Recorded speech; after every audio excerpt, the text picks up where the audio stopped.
Where do I point it? I like costumes. So this is one of the earliest, my earliest costumes were made out of, remember when Baskin-Robbins has the ice cream in those cardboard tubs and you can go ask for the tubs?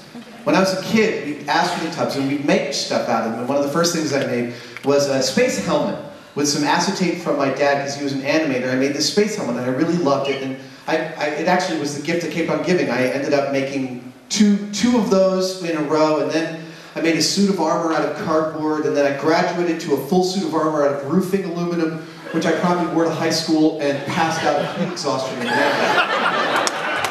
I woke up in the nurse's office.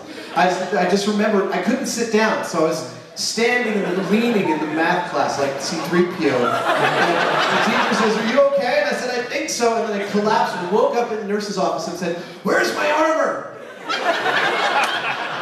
So after that, I gave up costumes for a while, especially after losing to Erica Cargill in the Mickey Mouse costume, which I thought my suit of armor was vastly better than, but her hands looked so perfect she won. Cut to about 6 or 7 years later, I moved to San Francisco, I was working in theater, I was building a skill base as a maker of things, and I made this, which was this alien costume out of plaster and glue and the teeth were all friendly plastic. And I could wear it was animatronic, and it was really exciting. I even went so far as to vacuum form some alien face huggers that I was thinking about wearing around. This is just a compendium of some early costumes. God of Nightmares I made out of roofing aluminum. This is skills I learned making the suit that was my undoing in high school. This actually was shortly after I got work at Industrial Light and Magic. I made what I think is a super crazy, awesome, accurate version of the Cyclops dudes from the City of Lost Children. I wore it to I shaved my fucking head for this costume. That was the dedication, and I went to the ILM Halloween party, my first, and I walked in thinking, I am badass, this is so awesome. And the costume, right at the door is someone who's like checking out costumes that are noteworthy, and they go, it's an okay bore, next. That was the next year. I figured, let's be more recognizable. We took the roof off the golf cart and I got driven all over the ILM campus. Indulgences for everyone. You can actually see there's pieces of the arena from episode 2. When is the arena? Episode 1 or 2? 2. You can see the arena being carved behind me by model makers there. That's me as the king of, King Neptune from the Mermaid Parade in New York City. And on Mythbusters, I've actually got ample opportunity to dress up in costume. Everything from a chef, James Bond villain, Indiana Jones, with Jamie doing a very nice Sean Connery impression. Yeah, I was just willing to go all the way with that one.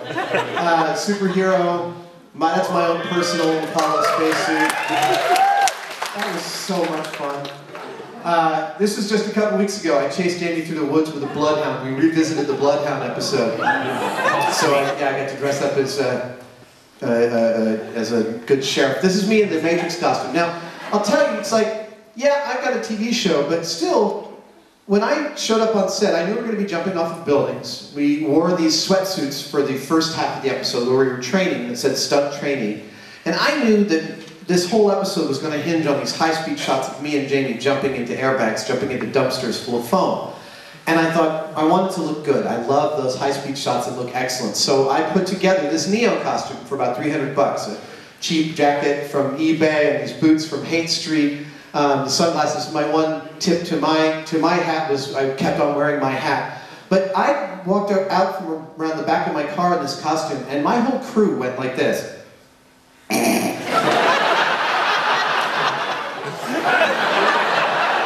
And I must admit, I was a little embarrassed. I felt that embarrassment of like the kid in high school who like feeling pretty good in his costume, and someone else was like, "Look at that asshole!"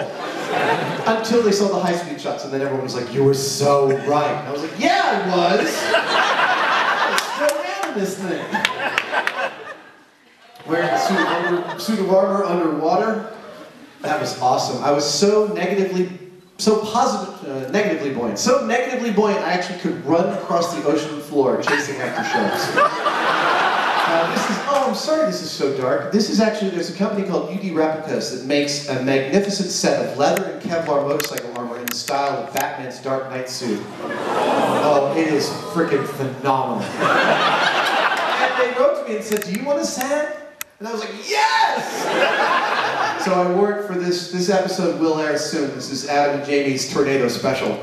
I'm not going to tell you what happens. It's pretty cool. And this is actually just about a week ago. We did an arrow machine gun, and I wanted to look like a good Roman centurion. And this is awesome. I wanted to find a good centurion costume, so I start with the movies that I love. I went looking for a gladiator costume. And Todd's Costumes makes an excellent gladiator costume, but it was more money than I wanted to spend for just this one-note gag of the centurion costume. And then on Prop Store of London, there's this movie that's about to come out with Michael Fassbender called Centurion. And they made a crap load of these costumes. That's not metal, it's all just vinyl, vacuum metallized and painted. And the full costume, shirt, pants, boots, and the armor was like a very reasonable price, about $400. And I bought it and wore it all day, had so much fun. But the other access I want to show you, that's me wearing one of the actual Tron helmets.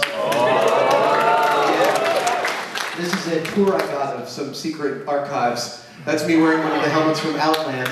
But prepare yourself. That's me